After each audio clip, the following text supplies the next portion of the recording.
wherever you go, whatever they get into. From chill time to everyday adventures, protect your dog from parasites with Credelio Quattro. For full safety information, side effects, and warnings, visit CredelioQuattroLabel.com. Consult your vet or call 1-888-545-5973. Ask your vet for Credelio Quattro and visit QuattroDog.com. This is Talkin' Rock. Talkin' Rock. Your backstage pass to some of your favorite rock artists. Here's your host, Meltdown. Typically, I reserve new episodes for Fridays, but we had Riff Fest over the weekend, and so I thought I would post my interviews with all the Riff Fest main stage bands. So if you're not in the area of Southeast Michigan, we do Riff Fest every single year. And every year we have different bands play on a second stage out in the parking lot. This time around it was Miss May I, The Haunts, Autumn Kings, bands like that. And then on the main stage, we have Return to Dust, 3 Days Grace, and Breaking Benjamin. So we'll start out with Breaking Benjamin here, then do Return to Dust, and replay our conversation with 3 Days Grace coming up here in a bit. All these interviews you can see on YouTube if you so desire. But it's been a while since I talked with Ben Burnley from Breaking Benjamin, so it's kind of cool to catch up with him. He's a super nice guy.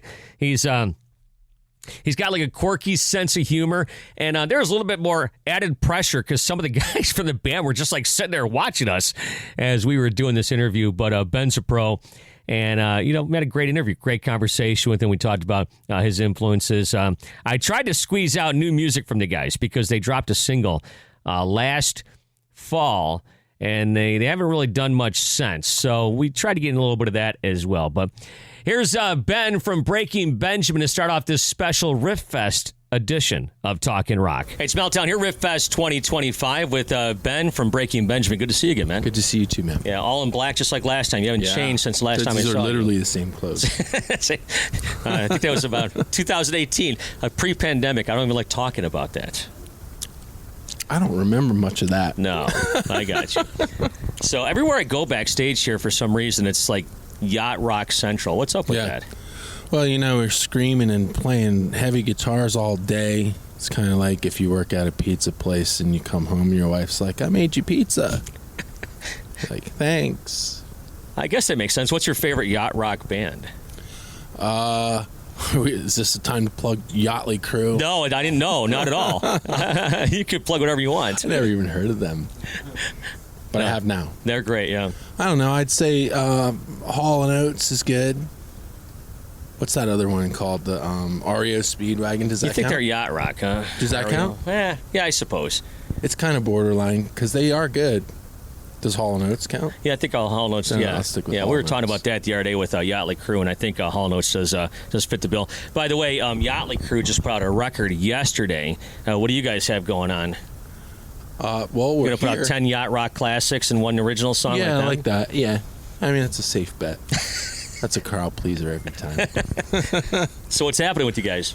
Well, now I got to check out Yachtly Crew. Right. That's the first thing I'm going to do. Yeah. And then I guess we're going to play a show. Might be some inspiration for you. Yeah, I got to know now. Yeah. Yeah. So, anything you're laying down in the studio? Yeah, we're working. Yeah. We're working on it. Yeah, I'm building a studio in Ocean City, New Jersey, where I live. And so we're trying to get in there, trying to get that going so we can do it there. So you're actually building a studio and then you're going to record in it? Mm-hmm. Yeah. Why is that? Well, I've always wanted to have a studio just to do stuff like on the other side of things, producing and all then you can just walk downstairs in your bathrobe or something and lay down tracks. How's it going, guys? All right, I'll come back later. That's what producers do.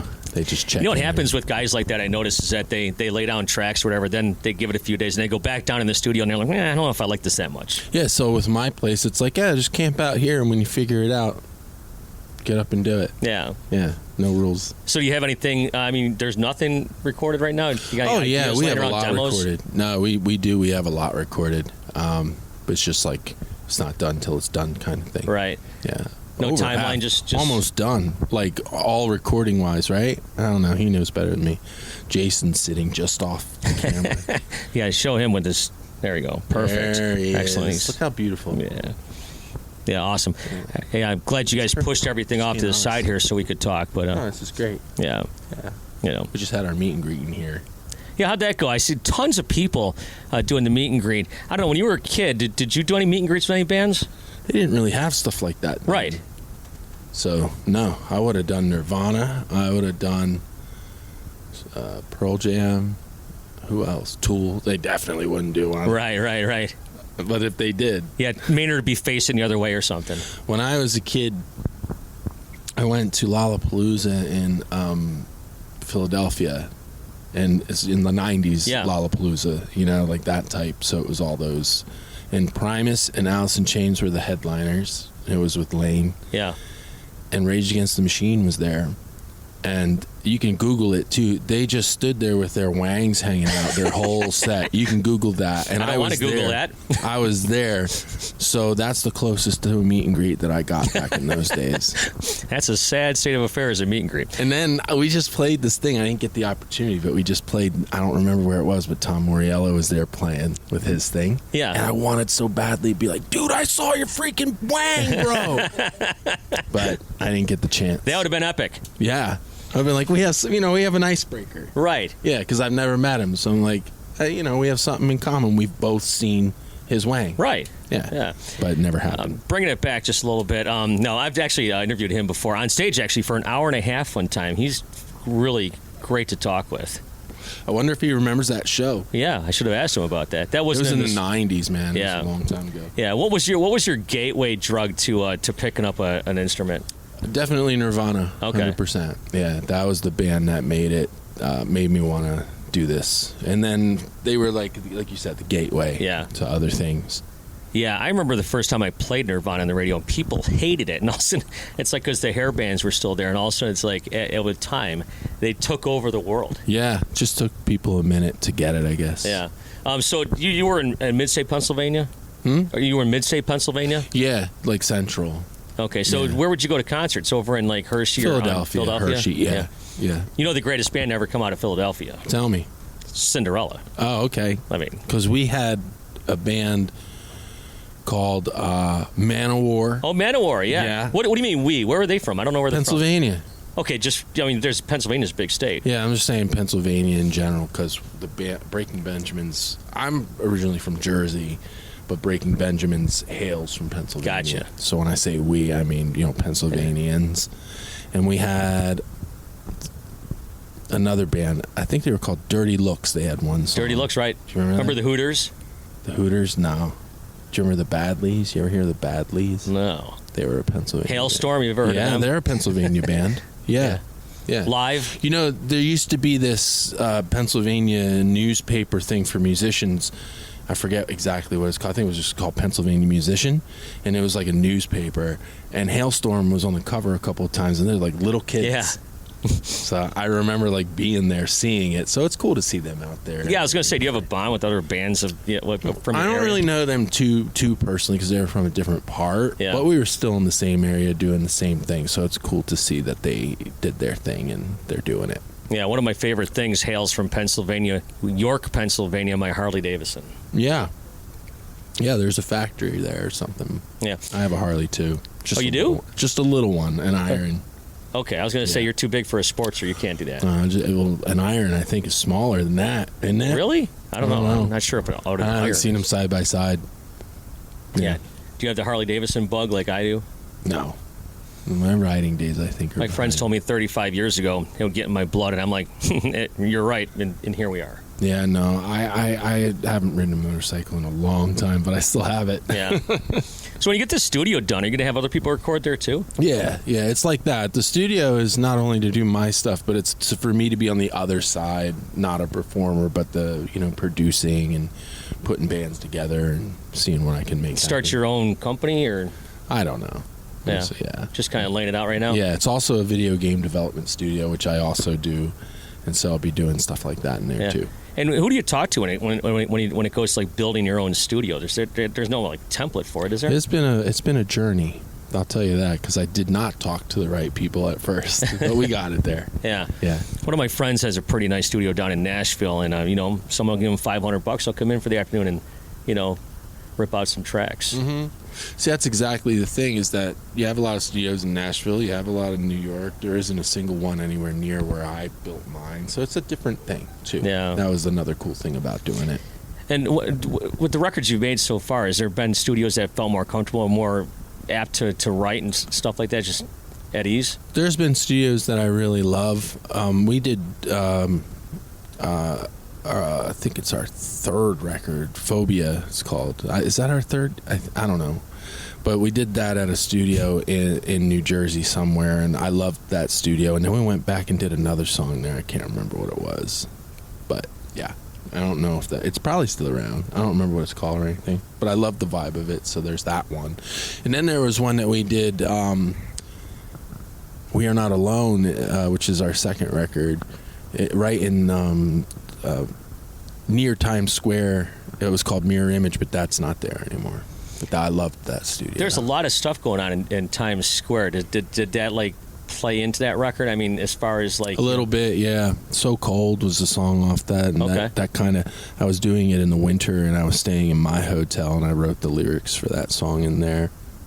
I think the standing memory of that studio was there was a Studio A and a Studio B. Studio B was like a lot of rap artists and stuff in studio because it was a smaller one, and Studio A was like for bands. And I was sitting there wasn't a lot of space, it was in like New York. I was sitting in the lounge area, and Redman came up to me, and he goes, "Hey man, if anybody calls, I'm not here." And I'm like, "Bro, I don't work here. I'm just like doing some songs over there." And he's like, "Oh, it's all good, man." But I did let him know that if anyone, when people call, it's like he's not here. Yeah, it's like Moe's Tavern. Yeah. Yeah, it's The Simpsons. If I find you, I'm gonna cut your heart out. When was the last time you were like starstruck by a celebrity? The last time, I mean, I have been quite a bit. We did a tour with Bush and Alice in Chains, and that was pretty star-striky, like every day. Yeah, I saw that tour. That played here. Yeah. Yeah, I was always nervous on that tour because both of those bands are like bands from before all of this. You know? Like a lot of other bands that I meet, I respect and admire, but kind of am doing the same thing around the same time. Where bands like Alice in Chains and Bush are like bands from when I'm a kid. Right. So it hits a little bit different, and it's weird to think that we're doing all the same thing with them, even though we kind of are. But that was a little nerve-wracking. Yeah, that was a great show. Yeah, we had a lot of fun on that tour. Yeah, I saw Alice in Chains on the Clash of the Titans tour. You probably don't remember that, do you? No. 1991, Megadeth, Slayer, Anthrax. That's a nice lineup. Oh, yeah, like I said, I got to see them with Lane and that Lollapalooza show. Yeah. That was a great show, and I told them about it. Yeah, so you're super influenced by all that 90s stuff. Yeah, that's my time. Right. Yeah. That's when you're growing up and shaping all your musical... Yeah, when my brain's like putty still. Yeah. Yeah. Well, we didn't get too much about a new music or new record. You're not going to give away too much more, are you? That's all I got. I gave you all I got. We're working on it, and we're pretty far along. There's finishing touches and things here and there. Those things take time. If it's a little detail or a big detail, it has to be just as perfect. So, no deadline, though. No, we don't have a deadline or anything like that. Just whenever you get your studio built and you finish it. Yeah. Yeah, we've just been doing it here and there, so it'd be cool to have it all consolidated in one place. Awesome. Yeah. Well, thanks so much for taking the time with the Riff here. Riff Fest 2025 with Benjamin from Breaking Benjamin here backstage at Pine Knob. Another one of the main stage bands at Riff Fest this year were the boys from Canada, from Toronto, Ontario. 3 Days Grace. I've seen these guys play all over the country, of course, just hit makers. They just produce hit singles. And now with Adam Gontier back in the band, this may be the first time I've had a chance to talk with Adam and Matt at the same time, at least in an interview situation. So really nice guys. I've had a chance to golf before with Brad Von Stockula, Barry. He's a good dude, man. Had a chance to talk with him a bunch of times as well. So here's my conversation with Matt Walst and Adam Gontier at Riff Fest 2025 on Talkin' Rock. Hey, it's Meltdown here, Riff Fest 2025 with Adam and Matt from 3 Days Grace. Aaron told me not to screw this up, so I'm going to let you guys interview each other. Oh, yeah? Yeah, so Go ahead, ask him a question. Matt? How are you feeling today? Not too bad. Not too bad. All right, enough of that. Let's cut to the chase and talk about the real thing. Who's going to win the Stanley Cup this year? Leafs, man. Leafs. Gotta keep the hope, man. Gotta keep the hope. Yeah. Until it gets What do you think, Adam? Yeah, Leafs fan? Yeah. Yeah. I am a Leafs fan, and I have been for a long time, but it's like every year is the same, so Yeah. I know too well, like, not to, I don't know. You know, anything can happen. So, who in your camp is a Red Wings fan? Is it Barry or Neil? Neither. I thought, well, Barry's just had a Red Wings hat on the other day. That's blasphemy. You can't do that. Yeah, he's got a lot of hats. Okay. Yeah. All right. Yeah, I don't know. How are you feeling about the Wings?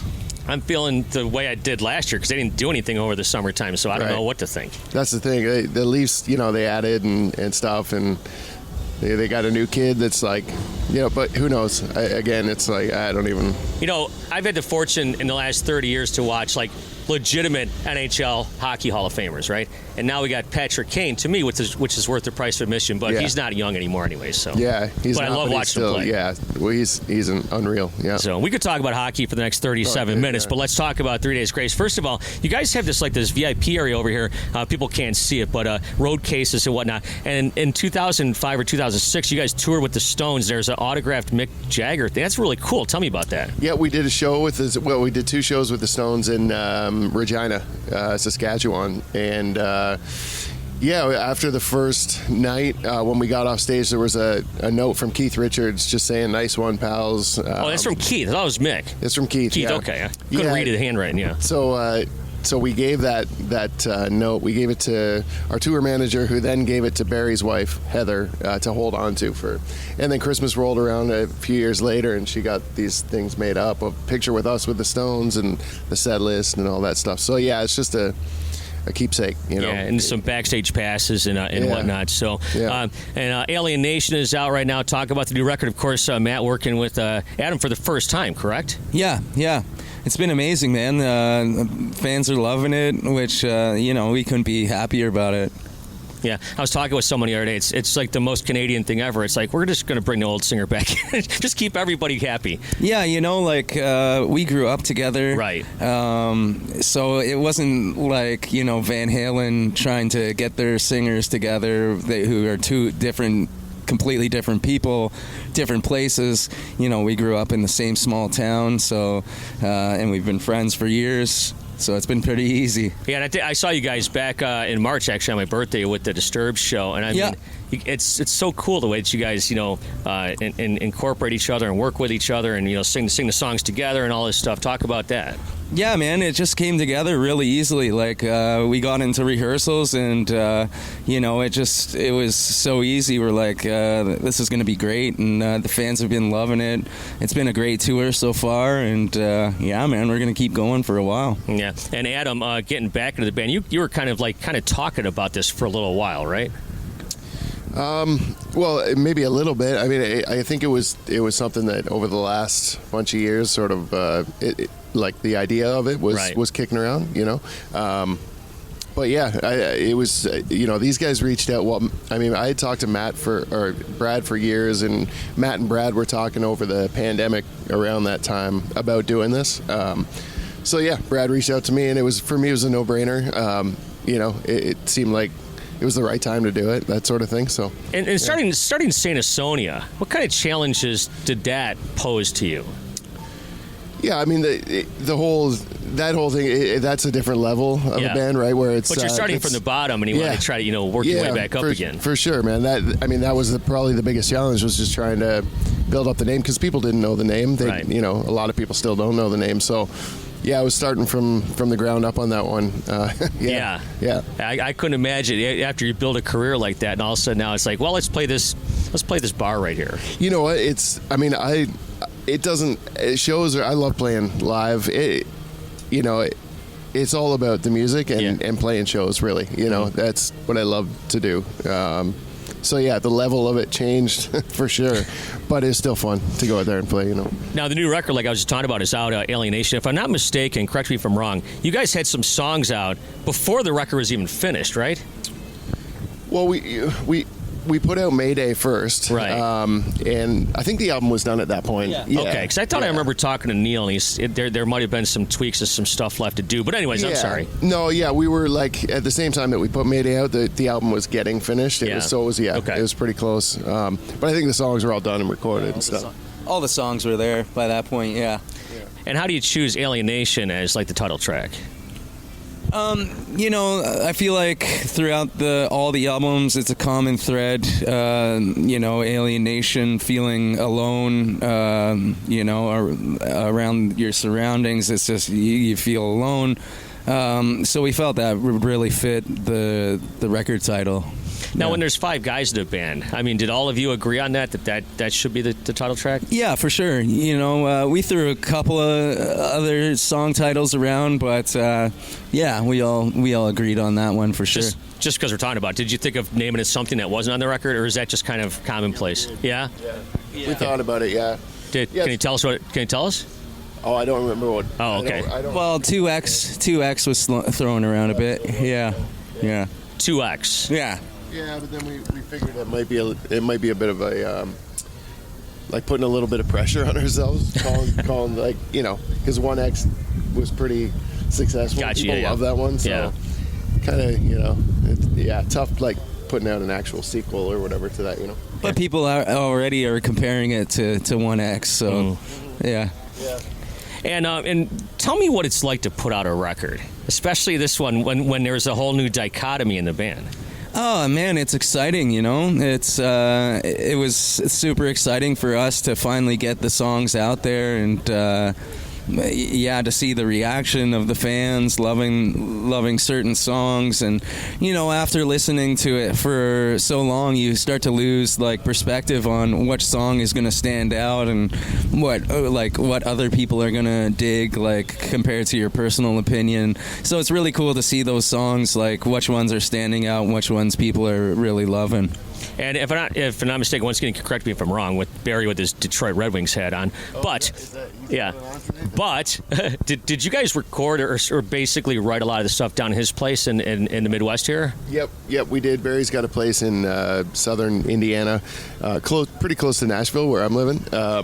We got together there basically for our first kind of sit down again in like 10 years. We sat down in Barry's little studio and recorded some songs, wrote some songs, and it was awesome. Is there like I don't know? Is there like is there a certain vibe that gets set in when you're in a place like that as opposed to Toronto?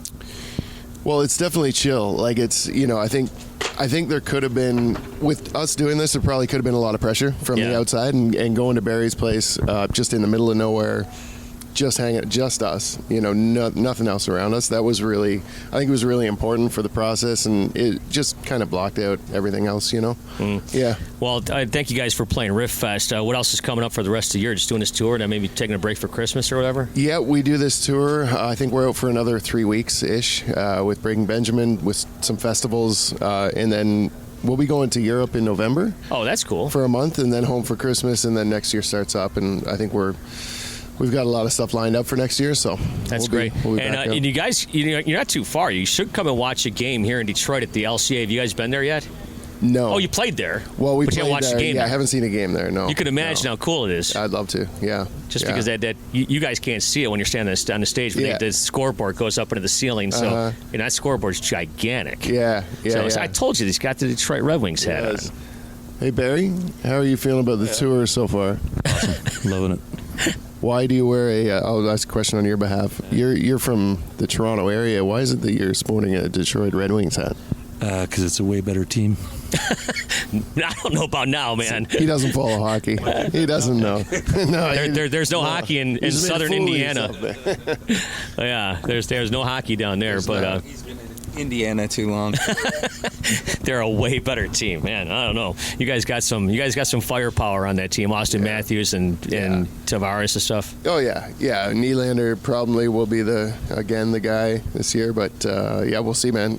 We've added some guys too. This Matthias Michelli is kind of took Marner's place Oh, yeah. so Mitch Martin went out to Vegas. Yeah, so we'll see, That's a great place to watch a game, too. I watched a game there in 2019. It was a Thursday night against Ottawa, and you could not put another person in that building. Yeah, it's a great spot to watch. I've been there, yeah. It's awesome. Unbelievable. Yeah. The whole show they put on. Oh, yeah. Yeah, it's great. So they know what they're doing. Yeah. Nashville's actually a great spot to watch a game, too. I've been there a bunch, and I haven't watched a game there, but you've been to some Predator games? Yeah, I've been to a couple, and it's, it has, I'd say it's similar to Vegas, where it's just like, the team scores and the place goes nuts. Yeah. Like, loud music, everybody's having a blast. Yeah, it's a good spot. All I can think of when I think of Nashville is Shea Weber and PK Subban.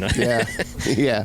Couple legendary Pred guys, I guess. Yeah, exactly. St. Louis was a fun. We watched a game in St. Louis, and that place is off the hook too. People just having fun, and they treated us really well. I know the backup goalie is a good dude from our hometown, Will Cranley. Yeah. No, it's cool when you get to know some of these players and they hook you up, and yeah, it's a lot of fun. Well, thank you guys so much for coming by, and congratulations on Alien Nation. Thank you, man. And thanks for being so cool to us all the years. Even in Vegas, I don't know if you remember when we went to Vegas, we bought a bunch of listeners out there. I do remember that. It was like 15 years ago. Was it 15 years ago? Maybe 12, yeah, a long time ago, yeah. You know what? If it was that long ago, I probably don't remember all that well. I remember having a weekend in Vegas that the whole weekend was... The whole month, yeah. Yeah, well... I spent a month there one weekend. Yeah, exactly, right? Yeah, it was about that. Well, great to see you. You too, man. Up next on this special Riff Fest edition of Talkin' Rock, it's the guys from Return to Dust. If you haven't seen these guys, I watched their entire set. Really 90s grunge driven, as I described them in the interview. It's like Alice in Chains meets like Helmet and Screaming Trees as well. So really cool to talk with Graham, Maddie, Sebastian, and London as well. Once again, you can watch this interview on YouTube if you so desire. Return to Dust. Keep an eye on these guys because, great band to see live. Very Alice in Chains with the two singers and whatnot. So really cool. Check this out. Return to Dust on Talkin' Rock. Okay, we're going to play a game with the guys from Return to Dust. What are the names of all the guys in the band that I just met? Okay, Graham, Maddie, Sebastian, London. A+. 100%. All right. That's enough. Wrap it up. How you guys doing? Good to see you guys. Good, man, yeah. Yeah, where are you guys from? Southern California? Yeah, LA based. Me and Maddie grew up in Texas. These guys grew up in California. We all met up in the sunny LA area and been a band for a couple years now. I was going to say 2022, if I'm not mistaken, right? That's pretty cool. Now you're out here playing big shows on this big tour. Yeah. Pretty crazy. Put that microphone in his face right there. Pretty insane. Yeah, dude. I mean, we were literally like playing house shows and just bar gigs, like whatever we could get, like a year ago. And what was the thing that turned you guys around? Maybe got you signed, got on these big tours. Well, what was that? Well, our initial tour was our very first tour was with Chevelle. Okay. And I feel like it definitely snowballs. Like once you get on one, you start to just your name kind of circulates in the touring world, and some bands start to kind of realize that you're real. You know what I mean? And we just try to put on a hell of a show, and we've been lucky enough to get on a lot of great tours. So. And here we are on yet another great tour. And for those that never heard of Return to Dust before, I describe you guys like this, and you guys can tell me if I'm wrong. You may have heard this a million times. Alice in Chains meets Helmet and Screaming Trees. That is like what I hear from your stuff.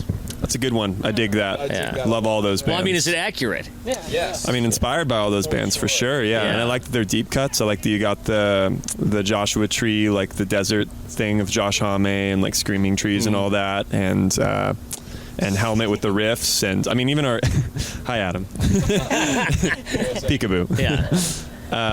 Good Canadian. And then like the chuggy, riffs of Helmet, like our producer even works with Helmet, so he's like highly involved with Paige and all that stuff. So it's cool. Yeah, that's great comparison. And Alice in Chains, obviously, huge inspiration with the duo vocals and stuff. Yeah, so I was going to say, are all you guys into all that stuff? Yes. Yeah, and how do you find each other that are all into the same thing? Like, there's famous stories about Metallica and how they form and stuff. Like, how'd you guys form? So Graham and I, like you said, grew up together in Texas. We went to middle school together. We've just always like been playing songs together, not like in a band, but just acoustic guitars. Like we'd always sing, harmonize, like sing our favorite songs, that kind of stuff. And there was this like coffee shop that we were performed at every Thursday, and it was just a way. So to it would be like kind of a Lane and Jerry type thing, just like kind of just playing around. Sure. Yeah. I mean, we just messed around a lot and didn't really think anything of it. And somehow just long story short, found ourselves in a studio in Los Angeles with our buddy and Jim Kaufman, who's our record producer, and he convinced us to drop out of college and move to LA, and so we did. We quit our day jobs, like all of that, and moved across the country, and that's when we met these guys. And how we met them, I mean, Seb, you want to go? Sure, yeah. I was like about 3.5 years ago. I was on a walk with my mom. My mom one day was just like, "Oh, let's go on a walk." I was like, "All right, sure." And just down the street from the little town I live in California, they were just jamming in their garage with our drummer at the time, and then my mom was like, "Oh, you hear that? Like, let's go listen." And then just we're standing outside the garage door listening to them, and my mom's like knocks on the door, and I'm like, jeez, here we go. And then they come out, and my mom does all the talking. She's my manager at this point. She was like, "Oh, he's a guitar player. He loves metal music and Metallica. You guys should totally jam one day." And then I just exchanged numbers, and then like a week later, we jammed. Man, I'll tell you what, I've done a lot of interviews, maybe 1,000, and that's the most metal story I've ever heard. My mom got me hooked up with the band. What about you, London? How'd you get hooked up? I was working. Was your dad walking down the street, or no? Yeah, I was walking my dad down the street. I was working with another band that our producer Jim was doing at the time, and they needed a drummer. And just stepped in. Yeah, been here ever since. Now, I was just talking to Ben Burnley from Breaking Benjamin, and obviously, he grew up on Alice in Chains and all this stuff, and he's a big influence on his life. But you guys are obviously a lot younger. Where did you discover, like, Alice in Chains? Like, older relatives, or where'd that come from? Yeah, so, I mean, when I was, I'm sorry if, they hear this, but we were in middle school listening to their music, like 3 Days Grace and Breaking Benjamin and that stuff. Yeah. And that's what got me into rock initially, and then like as I like fell in love with the genre and kept digging further and further, I found the old 90s bands and just kept, like a domino effect, just kept falling in love with different bands. And you know how it is whenever you like listen to rock metal for the first time, it really like strikes a chord in you, and you just want to do the deep dive and listen to every single band, and that's what happened to us, and honestly inspired this whole band, like made us want to do what we're doing right now and bring it to a new generation. Yeah. So, Graham, what do you guys have lined up for the rest of the year? You got this tour here. You going to record any new stuff? We got anything written? What's going on? There's another tour before the year ends. Can't say what it is yet. Okay, another big tour. Under legal contract. They will know. Yeah. So there's another tour. Super exciting. Staying on the road, staying busy. Working on more tours for next year, working on overseas for next year, which is super exciting. We've never been anywhere other than the U.S. at this point. That makes 3 of us, 5 of us. I never have either. So. Hell yeah, dude.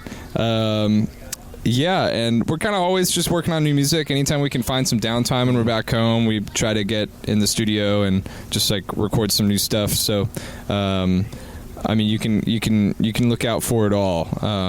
We just dropped an EP. If you haven't heard it yet, go check it out. It's called "Speak Like the Dead." We're really proud of it. And why an EP, not a full record? I think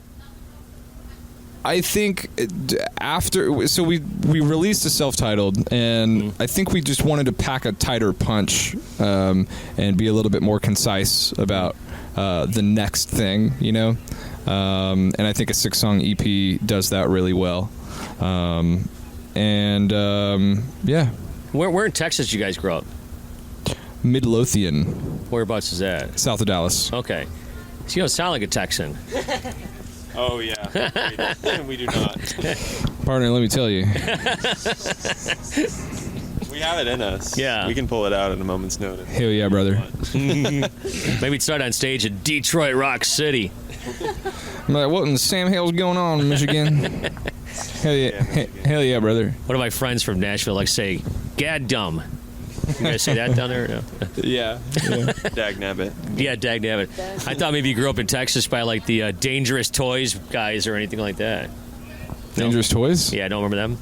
No. 80s rock. I am though interested in whatever the Dangerous Toys are. Yeah, you should go down a rabbit hole with those guys.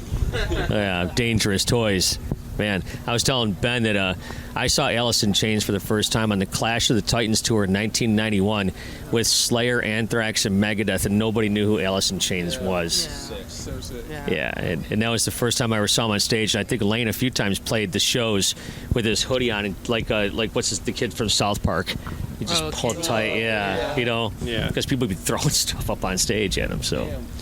Thankfully, I haven't had that experience yet, which is kind of a shame. I feel like we need to get humbled, you guys. Everyone's been so nice to us thus far. Someone's got to tell us we suck at least once or twice. Well, it's not going to be me because I dig you guys. Like, you could be the first. No, I don't want to be the first. I like you guys, so. I feel like crowds were bolder back then. Like you don't get that nowadays. Like people, if the crowd's pissed off, you won't know. Yeah. You know, everyone's too nice. We gotta get more honest and more mean. All right. let me tell you something. This is the worst interview they've ever done. Well, you guys, thanks so much for stopping by and talking with us, and also thanks for playing Riff Fest, and safe travels with the guys from Breaking Benjamin and 3 Days Grace. Return to Dust right here. London, Sebastian, Maddie, and Graham. A+.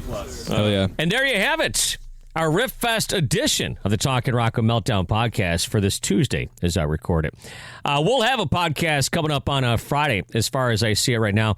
I've already got some interviews in the can, and I've got some more coming up this week. So it should be a good one. Thanks for checking out this episode of Talkin' Rock, and go back and visit some of the previous episodes as well. Some really good ones I've done in the past on this non-award-winning podcast. Thank you for listening to Talkin' Rock with Meltdown. You can help this podcast grow by giving it a 5-star rating and writing a review on Apple and iTunes. Plus, feel free to subscribe and share it with your friends. Until next time, thanks for listening to Talkin' Rock.